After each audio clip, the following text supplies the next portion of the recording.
My first sewing was by hand. I quickly added machine sewing to my life with doll dress construction. Beautiful things can be made by both hand and machine. Have you ever made a gorgeous evening purse? Do you have a special child who would love a special pillow? Join me today for wonderful techniques and some inspiring new ways to use new skills. We're going to have so much fun here today. Are you ready to get started? Welcome to my sewing room.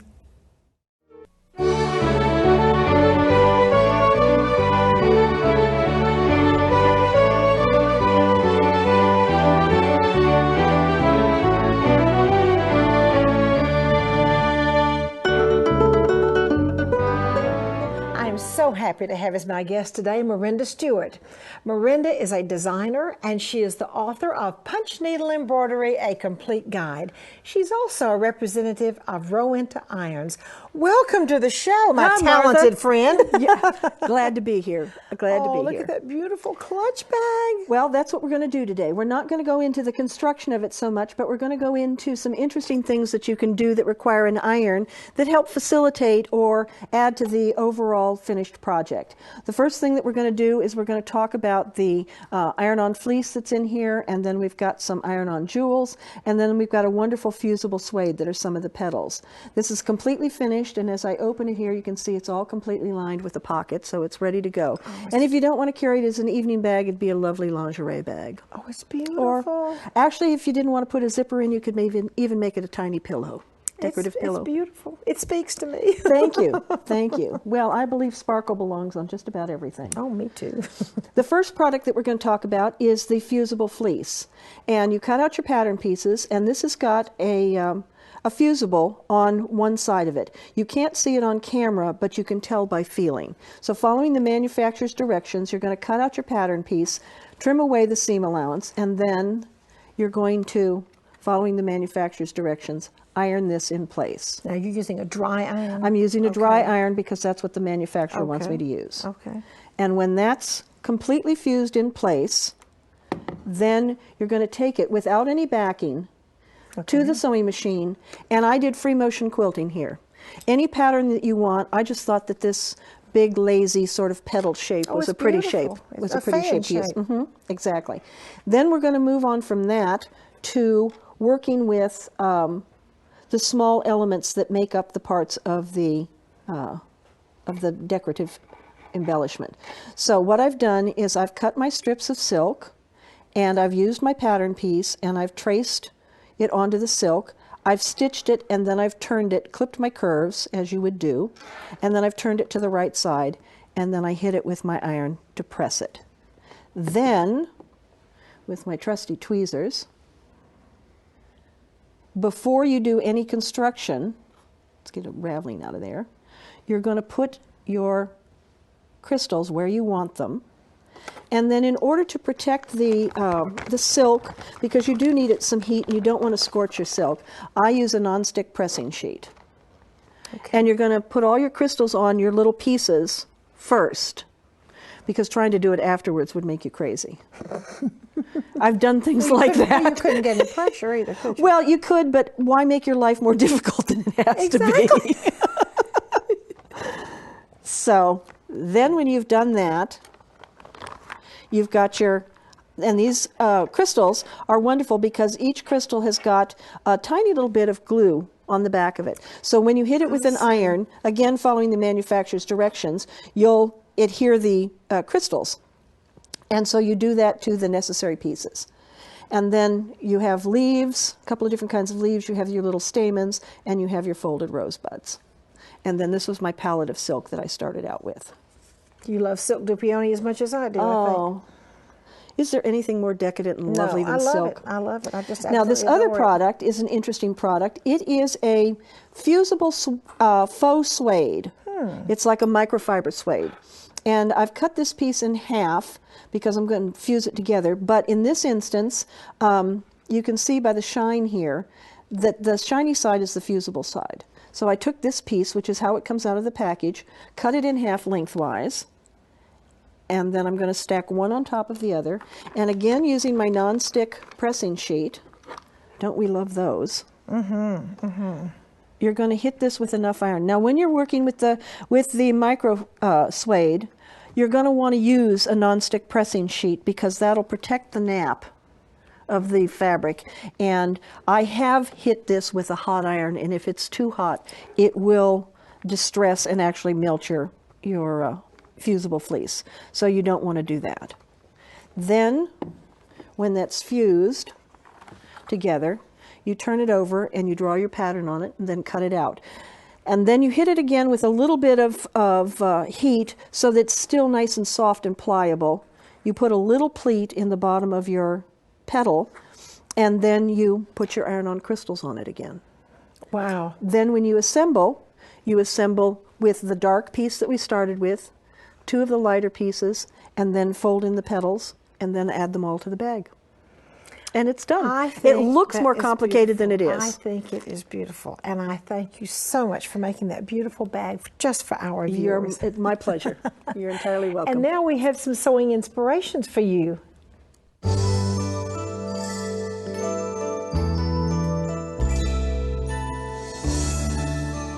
Well, Marinda, I love my pashmina with the iron-on diamonds. How did we ever live before we had pashminas? I don't know. And this has what, two colors? 2 colors of iron-on crystals. Iron-on crystals. One called a black diamond and one called smoke. So it just adds a little bit of extra sparkle as you move. Very subtle and I think tasteful. But then I like sparkles, as I said, on everything. And then I have gorgeous and orange. Yes, this wonderful terracotta color.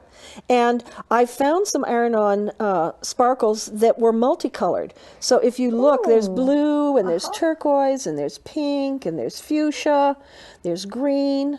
And I just scattered the entire pashmina totally randomly with my iron-on crystals and my iron.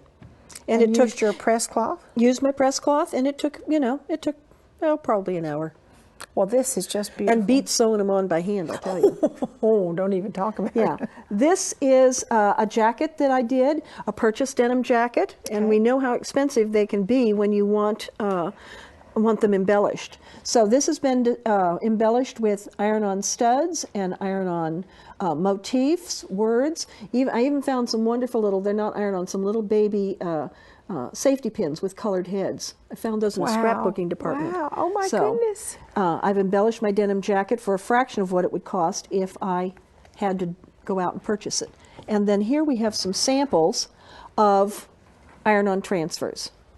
And in the case of this, I just bought them by the strip, but I've also been known, if I, for instance, just wanted this teardrop, I'd cut that out of the transfer and use it separately. I'm not afraid of deconstructing the motif if what is in there is the colors that I want or the shapes that I want.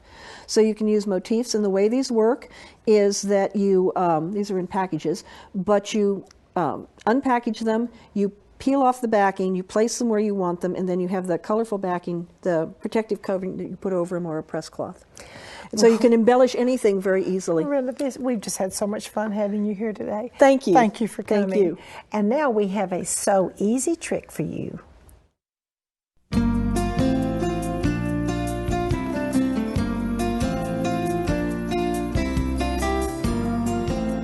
I'm so happy to have as my guest today Paula Bramwell from England.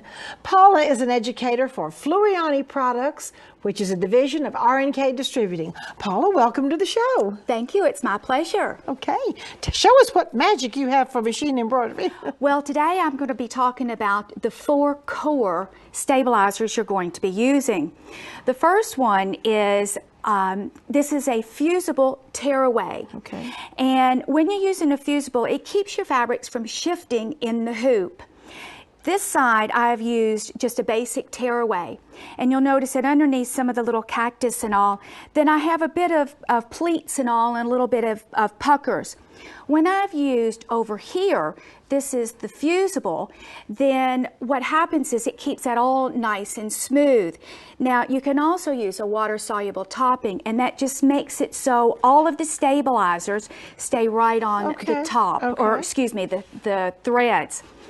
The next thing, this is just showing you just a real quick little one, because when you're using a fusible, here this is a tartan, and on the back of this tartan print you can see it just tears off so easily. Now these are your towels, and we know how hard it can be. I have used a moisture adhesive tearaway. And this one you can see is just beautiful because I've used a topping. On this one, I haven't. This is what your topping looks like. And it just, you can either spritz it away, you can just tear it away, and then just spritz a bit of the last of it. To show you how easy that is, all you have to do is take like your little dabber, just dab your moisture adhesive tearaway, spread your finger around. You're just going to take your face cloth, position it where you want it to be, lay your topping over the top of it, embroider it, tear it away, and then you have it. This shows you on this side where you have the water-soluble topping. These are your t-shirts. Now we know how hard t-shirts can be when it comes time to do them, especially with the kids and all. This has your water-soluble topping again, but I have used a fusible cutaway on this one. And the reason you do that, here again, it keeps that t-shirt knit from shifting. This gives you two examples. Just kind of spread that out. Right here you see where I have just used a basic tearaway. And that tearaway doesn't hold or stabilize the t-shirt fabric. This one has the fusible and it holds it right in place. Don't forget, with that type of stabilizer, your cutaway fusible, it'll also work for your single knits and for your little fleeces. And this is a 6-way interfacing stretch, and it can just go on the back of this little baby's garment, and then it keeps it from scratching their skin. Well, Paula, this is just fascinating. Thank you so much for this knowledge on stabilizers and machine embroidery. It's been my pleasure. Thank you, Martha. And now I have a little segment for you called And So On.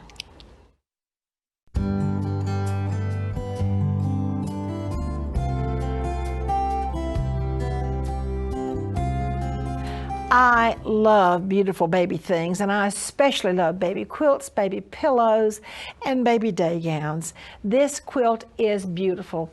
It has the bluebirds, and if you'll just look at the blue border, and it has this wonderful Victorian embroidered beading, and some beautiful machine stitching, shadow applique, and then the baby's name over here. Now there's a sweet little pillow that goes along with this quilt. And the little pillow is very easy to make, and you don't have to have any machine that embroiders. It's just pretty stitching. The cross hatching, which really is the quilting, has the batting behind it. And then the pretty Victorian beading, which has been mitered on the corners. These are just some simple little pretty stitches out of your regular sewing machine, not an embroidery machine. And then, of course, the Victorian embroideries around the edge just to construct the pillow. Now, I have something really cute to show you. I'm going to show you how it's fastened in the back. These are buttonholes, just 2 buttonholes with ribbons tied through to have it fastened on the back. Isn't that the sweetest pillow closing? All right, I'm going to just show you how quick and easy this pillow is to make. The Victorian beading has actually a seam allowance on either side, and in this particular case, sometimes we work with the seam allowance on, but in this particular case, we're going to trim off the seam allowance and work with the beading that has no seam allowance. I'm going to use a bodkin and thread my silk ribbon through. Actually, that's a silk satin ribbon. Now look, do you see how and then we're going to put it down and stitch it on. Next step, well, this step comes before the putting it down, stitching on. You draw the lines across to do your stitching and your quilting, and there's batting underneath. So we're going to do the straight lines, which does the quote-unquote quilting also. Then we're going to take that Victorian beading, miter the corners, come around. The next step, and that's going to be put on right there. Now let's just see how we miter this Victorian beading. Remember, the seam allowances were cut off. I'm going to pin both sides, and actually I'm going to stick pins in this board. I've already done it, so I just cheated a little bit. But the way you miter, you put a pin at the top, pin at the bottom, out on the miter lines. I'm going to fold it back on itself. This is just the way you do mitered lace, the Victorian beading. I'm going to fold it back on itself. I'm going to remove the pin that goes to the inside corner, and watch, here is a magic miter folded in. I'm going to show you that one more time. All right, I have a pin on the inside, a pin on the outside. Those mitered pins are critical. I'm going to fold this straight beading back on itself. you see the miter is going to be there. I'm going to remove the pin that's on the inside miter. I'm going to fold it, and a perfect miter has been folded in. All right, now let me just show you on the other side. I'm going to put a pin at the top, a pin at the bottom. Uh-oh, missed it. A pin at the bottom. Fold it back on itself. Remove the inside pin, and a perfect miter shows up every single time. Then I'm going to zigzag the miter, the embroidery on the outside, zigzag the inside, and then the next step will be to go ahead and put your pretty machine stitching. I've used a built-in scallop and a built-in baby daisy, and of course you're going to gather your Victorian edging to make your ruffle. And what is a baby pillow without a little silk satin bow on it? This pillow is so easy to do, and so I'm going to tie the little bow after running the ribbon through, and this requires no special machine, just a machine with just a few little embroidery stitches for you to have something fabulous. And now I have a hand embroidery idea or two for you.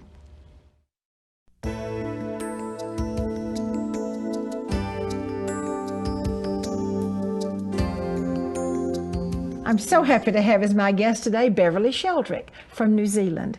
Beverley is a world-renowned embroiderer. She's a teacher at the Martha Pullen School of Art Fashion, and she is the teacher on 2 beautiful new silk ribbon embroidery How to Do It DVDs. Beverley, thank you so much for being here, and welcome to the show. Thank you, Martha. Thank you for having me here. Now, Martha, today I'd like to talk about the spider's web rose. One of my favorites. Well, it is. I think it's everybody's favorite. It's the easiest of all the roses. If anybody, they may not know anything else, but this is usually the one that they do know. So I'd just like to talk a little bit about it, because one of the things which I find interesting about this rose is it's a lovely way to teach tension, which is one of the hardest things in silk ribbon. You know, you can write a book, but how do you write about tension? So this is a lovely way to be able to demonstrate a wee bit about it. Now, of course, we have to start with what I call a skeleton, and because we need something to wind this rose on. So it starts with a fly stitch. You can see here we've got a true fly stitch, and then we like to hang a pair of wings on it. So you can see I've put an extra 2 spokes there. I now have 5 wings, whatever you like to call them there, spokes, giving me the skeleton which I can now work on. Now, I do like to do these roses in 2 colours. I think they're rather pretty. Otherwise, they can get a little boring. And so you can see here how I've woven that first one just in and out and in and out. And then I have taken the ribbon to the back, and I've come up right beside it, and I've continued to weave using a second colour. Now, one thing a mistake that I see girls make is, I call them wealthy ladies, because when they wind and they wind and they wind. They use a lot of ribbon. They're wealthy ladies. But it's not necessary. You can work with a much lighter tension, and if I have little flecks of my skeleton showing through, that doesn't worry me, because if you look at real roses, they often have little flecks showing them. So why do we think that we can improve on nature? I certainly don't. So here we are, we've got our skeleton there, and we'll just quickly put in that fly stitch there, like so. So there we are. Now, one thing that I do want to mention, and that is this. You must remember that the size of your skeleton will determine the size of your rose. That's another mistake I see girls make. They just make this great big skeleton, and then they wonder what on earth they're going to do with it. So here we are, ready to go. I've come up in the center, and I'm just going to wind this up and over and up and over. Now what I want the viewers to notice is that when I start off, the tension of the ribbon is quite tight. Now as I go through and I go round, you will see that I allow the tension to be very much slacker as I go round like that. And then I'm coming down through like that. And here we have our second one all ready to go. I had gone down there, I'm coming up right beside it, and I have to keep the rhythm going. That's another thing which is important, because otherwise, if I don't, then it's just not going to work, because you need to be able to continue going up and under all the way around. And then I want you to notice, please, that at this point I'm not worrying about whether I've got any twists in the thread, and I'm certainly not pulling that very tight at all. I'm just letting that ribbon really do what it wants to do. Like this, I'm just sliding it round like that, and we're just going to come in underneath here. If you're worried about catching your ribbon at all, you can actually use the blunt end of the needle, but it's really easy enough to manage like this. And you can see how the twists and the turns in the ribbon are forming those petals and giving the rose life, rather than just winding and going round and round and round, and you've got a glorious rose, but you've also used an awful lot of ribbon. Very wealthy lady. And when I get to the end, then I will just take it through to the back there like that. And there we are. Don't we have a pretty ribbon? That is one of my very, very favorite roses. I remember when I was doing crewel embroidery many years ago, probably 35 years ago, I remember doing that rose thinking that's the prettiest rose I'd ever seen. Thank you, Beverly. And now I'd like to share a piece from my vintage collection with you.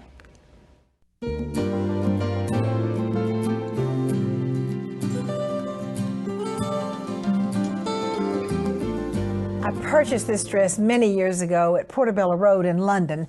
I love this dress. It probably is for a little girl about 6. The collar has the wonderful squared off miters and then the 3 little Swiss motifs. But what I really love the best about this little midi dress, which was about the 1900 era, are the little tabs, which are so exquisitely formed. Then the little midi dress, as we come down and see the beading and the ribbon through it that ties it. I want you to look at this. This is the reason I think it was made for a little girl who was 6 years old. 1, 2, 3, 4, 5, 6. Wouldn't that be a fun way to commemorate a 6th birthday party? This would have been a little party dress. And then we have lace, and it comes down with 3 tucks. The back on this dress is just as exquisite. Let me show it to you. The epaulette that comes over the shoulder. On the back there are square tabs, and if you kind of notice the front, they were triangular shaped tabs. Such an interesting detail on this woman who exquisitely designed this dress. The little sleeves are the little puff sleeves with beading and lace, and you can see the back, how the beading comes through, and this is the way the waist, it was tied around the lowered waistline for a midi dress. The ribbon was run through, and then once again, of course, the skirt in the back is just like the front. I love to think that the ladies who made these dresses would adore knowing that you, in this year, in the 2009, that you are enjoying looking at this dress yourself. I just love to try to figure out the history and think about the lady who caringly, painstakingly, and this dress is constructed totally by hand. Can you imagine the hours? Made this dress. Thank you so much for joining me in my sewing room today. I hope you've had fun. I certainly have. And the really important thing I'd like to ask is, won't you join me next time?